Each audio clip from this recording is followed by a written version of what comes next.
Hello, Mr. Dahm. Today, you are on my very real podcast called Magic Eye Poster. So, you remember Magic Eye Posters, right? From like the 90s? I do not. So, Magic Eye Posters basically is a poster that just looks like a bunch of junk copied and pasted together, and you stare at it for a while and you squint and you adjust your eyes, step back, step forward, and eventually it'll make a picture, right?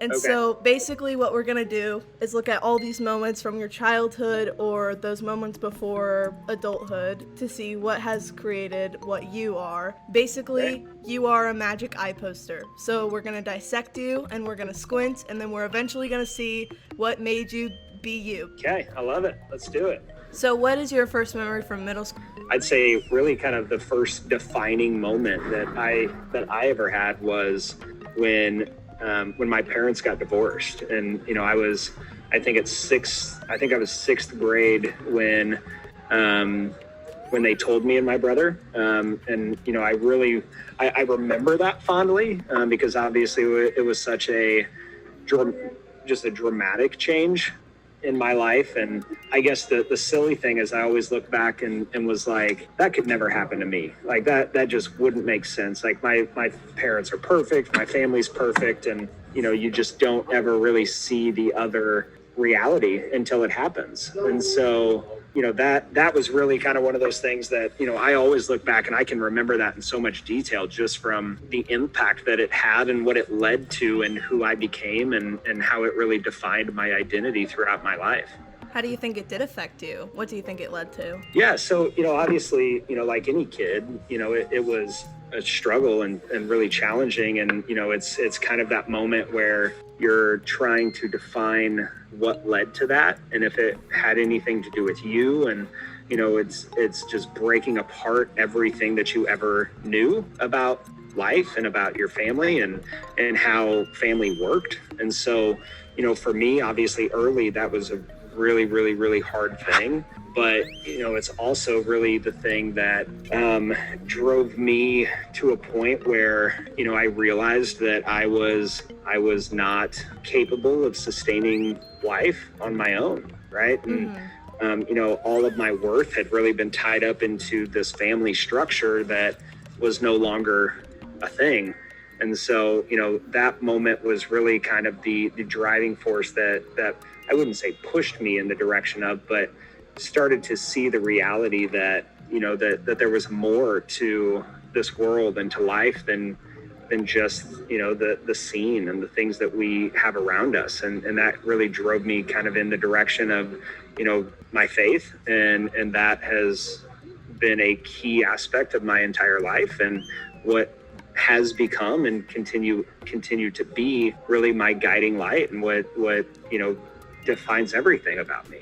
Do you think you put your family on a pedestal before they got divorced? Man, I think it's more so that as people, especially as kids, we have a perception of how the world should look, right? And so, being a kid who grew up in church and always around kind of a Christian worldview, the expectation was that it would always be mom and dad, and there couldn't be bigger problems that would tear that apart, right? And so that I guess is the expectation that every kid really has, unless they're born into a situation that isn't like that, right?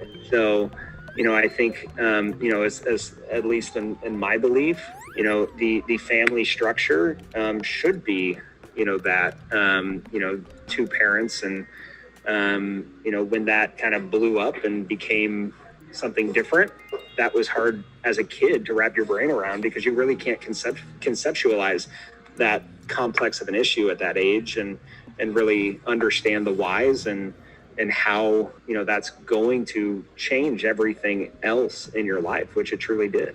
What do you think would have happened to your life if they never did get divorced? I guess I'd say I really don't know. I think that's a good question. I really don't know. I mean, honestly, I always say that it was the worst thing that has ever happened, but the best thing also, right? And so the reason I say that is, it was not only a wake-up call for me for the reasons I've already explained, but also, it was something that made my parents have to self-reflect also, and my dad particularly. My dad, not that he wasn't ever not loving, but he was raised to be a very manly man, right? And so emotions were never, at the forefront of his actions or demeanor. And when they got a divorce, he obviously saw the hurt and the pain that it caused everybody involved, including me and my brother.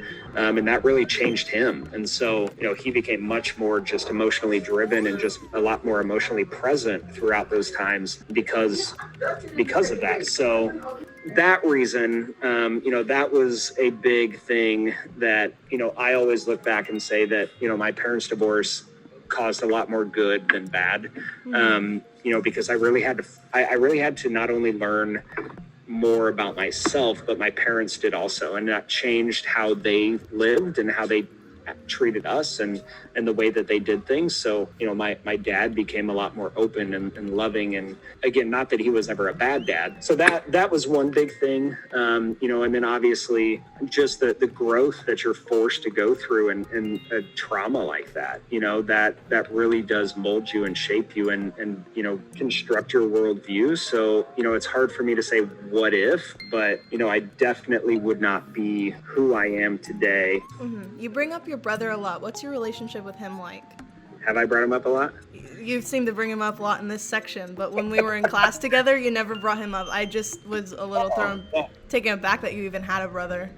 Yeah, so he and I are complete polar opposites from each other. He's older. He's 18 months older than I am. So we were always really close in age, but we were always the complete opposite. And because of that, our childhood was basically all argument. We were constantly fighting. We never got along, and still to this day, it's like that. I think a lot of that is just we're both very, very, very, very competitive people. And, I always say there's one thing that I will never be good at, and that's losing. I just don't like it. So, he's much the same. And so, we definitely have grown a lot and come to a point where, we do get along, and obviously, we cherish each other, but it is a relationship that is definitely full of competition and we just see the world different.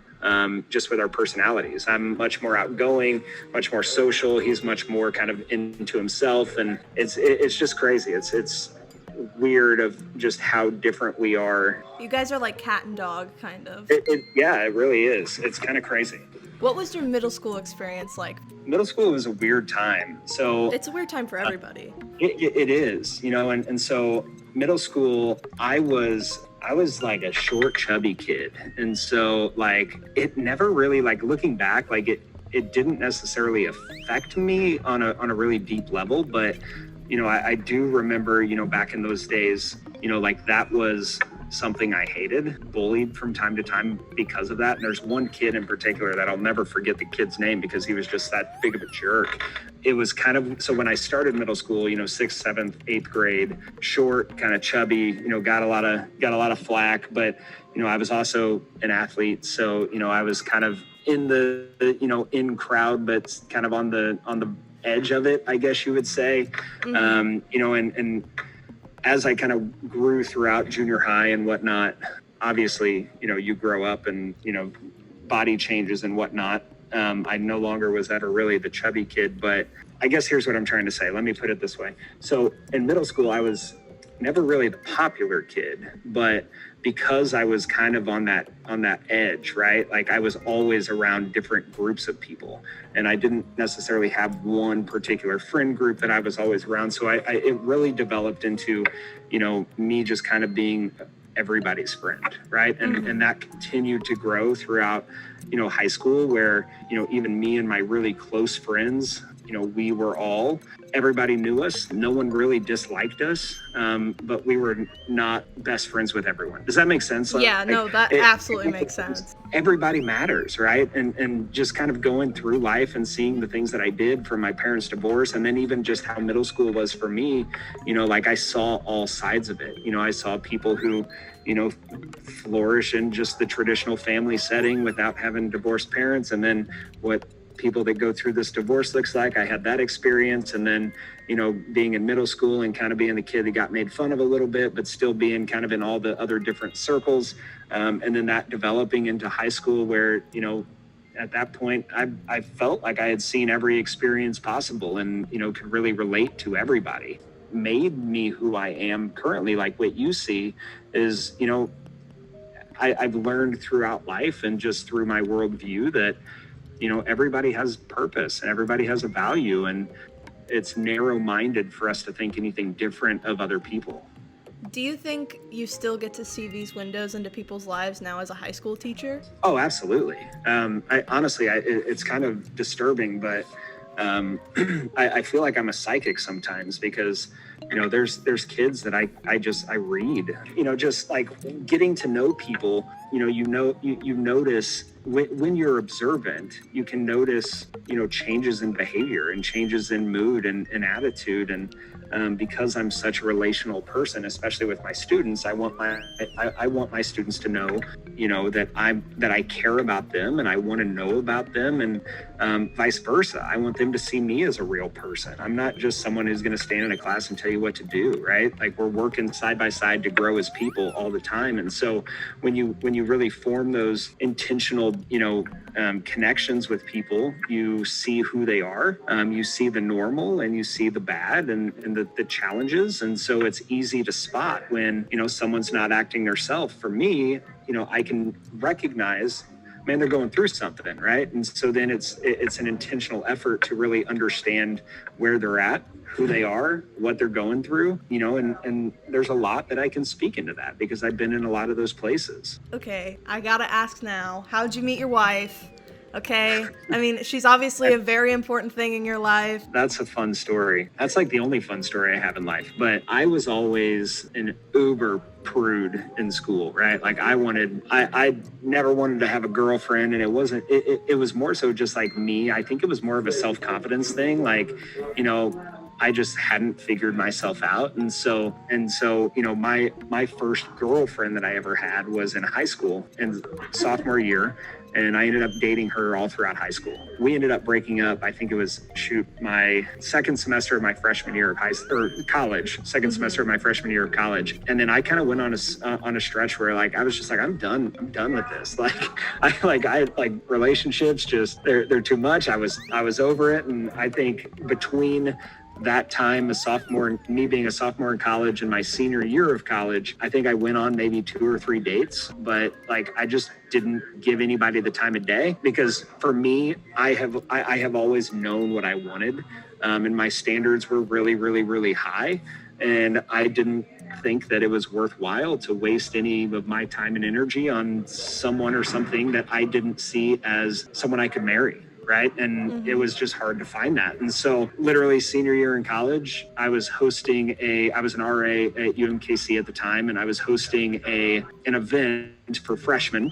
And we had a pizza party, and then we were going to go to the Nelson Atkins lawn to play Capture the Flag. And so we had the pizza party and then we went out to the Nelson, and my wife was one of the freshmen that were in attendance. And so we went out, and ends up as we're playing, her and this other girl crashed face to face together, busted her nose wide open, bleeding from the face. And so me and a couple of the other leaders of Campus Crusade for Christ was the group we were with. A couple of the leaders kind of took care of her. I took my shirt off, gave it to her to stop the bleeding, like super traumatic. And so one of the other leaders ended up taking her to the hospital. And so I was texting him kind of the whole night, just like checking in on her. And the next day I was working at the desk in our dorm, and she came down and said thank you and gave me a thank you card and asked her out on a date. After that night, I knew that she was the one. It was just meant to be, and we are celebrating our 5-year wedding anniversary next week. Well, that's very sweet that that's happening right now.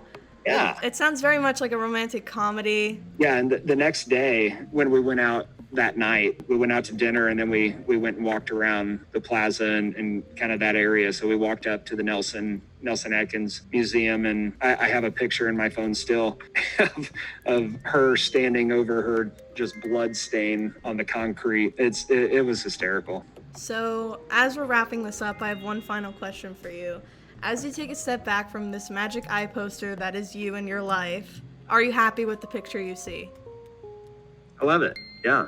You know, I have been on quite the journey throughout my life, both just personally and, you know, even educationally. You know, I haven't stopped going to school since I started. You know, I'm currently working on my doctorate, and, you know, it's, I'd say that the thing that I continue to learn most in life is that as people, we're never done growing. And, you know, even when we think we're in a good place, it's not enough, because again, there's still more to be done. There's still more, you know, work for us to do and people to love on.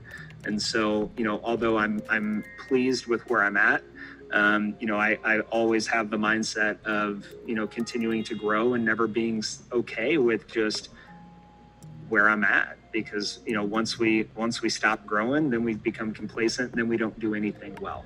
You know, and so for me, you know, obviously, you know, there's things that, you know, I don't do well, and, you know, things that I'm always mindful of and continuing to grow. And, you know, I pray that, you know, God gives me many, many years to come to continue to grow and continue to make a difference. But at the end of the day, I feel like I have been pretty faithful in that regard. And if tomorrow was my day to go, I don't think there would be a thing that I could complain about.